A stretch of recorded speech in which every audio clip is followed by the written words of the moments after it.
आज रंगभूमि फाउंडेशन द्वारा आयोजित सुंदरकांड पाठ के आयोजन में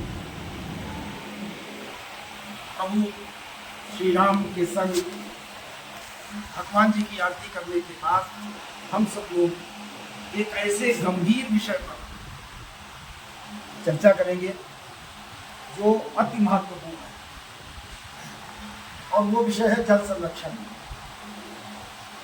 मेरे विचार से कोई भी मनुष्य बिना भोजन के 14 दिन तक जीवित रह सकता है, लेकिन पानी के बगैर 14 घंटे भी जीना मुश्किल हो जाएगा। इतना महत्वपूर्ण पानी, और उस पानी की बर्बादी को रोकने के लिए सरकार को जल मिशन जैसी योजनाएं चलानी पड़ रही हैं। क्या इसकी आवश्यकता थी? निश्चित रूप से हम सबसे कहीं न कहीं गलती होती है। प्रकृति ने हमारे लिए जो संसाधन बनाए हैं वो संसाधन सीमित हैं, उनमें बढ़ोतरी की जानी संभव नहीं है। जल भी सीमित है, जैसा कि हमने पढ़ा है कि सब पूरी धरती पर जो जल है उसका मात्र 3.3% पानी ही हमारे पीने के योग्य है, बाकी सारा पानी समुद्र में है। वो 3% पानी जो हमारे पीने के योग्य है, अगर उसकी बर्बादी को हम नहीं रोकेंगे तो निश्चित रूप से आने वाला समय, हम तो यूँ कहेंगे कि हमारा जीवन भले ही कट जाए, लेकिन हमारी आने वाली पीढ़ी हमको कोसेगी कि हमारे माता पिता ने, हमारे बुजुर्गों ने हमारे लिए शुद्ध पानी भी नहीं छोड़ा। अब आप कहेंगे कि क्या पानी का इस्तेमाल करना बंद कर दिया जाए? कतई नहीं। सदुपयोग किया जाए, लेकिन दुरुपयोग को रोका जाए। यही एक विकल्प है। आपके संज्ञान में लाना चाहेंगे कि वर्तमान समय में अपना जनपद भी बहुत बिल्कुल ऐसे मुहाने पर है कि अगर हम आज न चेते तो कल ये समस्या हमारे आगे आ जाएगी। अपने जनपद का बेहजम ब्लॉक, नितौली ब्लॉक और संभवतः एक और कोई ब्लॉक है, मेरी जानकारी में तो था लेकिन विस्मृत हो रहा है।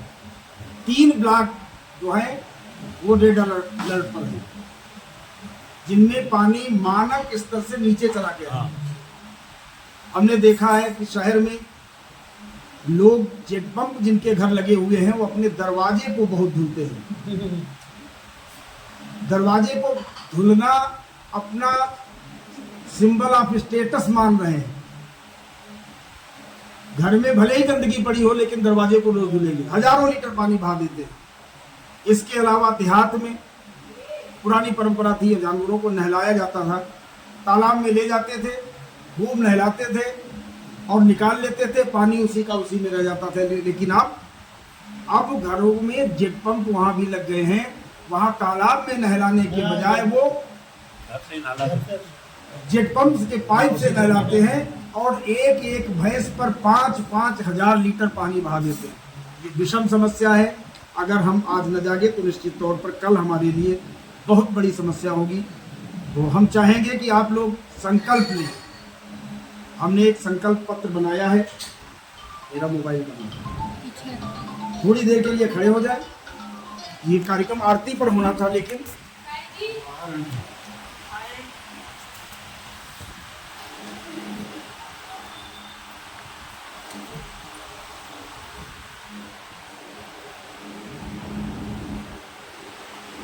सभी लोग अपना दाहिना हाथ आगे कर लें और पूरे मन से आप लोग संकल्प कीजिएगा। पूरे मन से, कहीं कोई उसमें विकृति न हो। हम बोलेंगे, आप दोहराइएगा। जल प्रकृति के द्वारा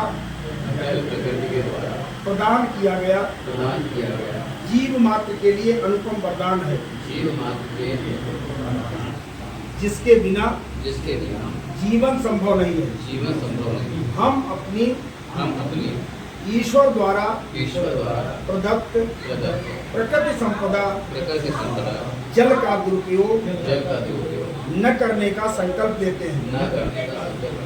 हम ये भी संकल्प लेते हैं कि जल संचयन जल संचय एवं एवं संरक्षण के लिए संरक्षण के लिए समाज में समाज में जागृति लाने के लिए जागृति लाने के लिए लोगों को प्रेरित करेंगे लोगों को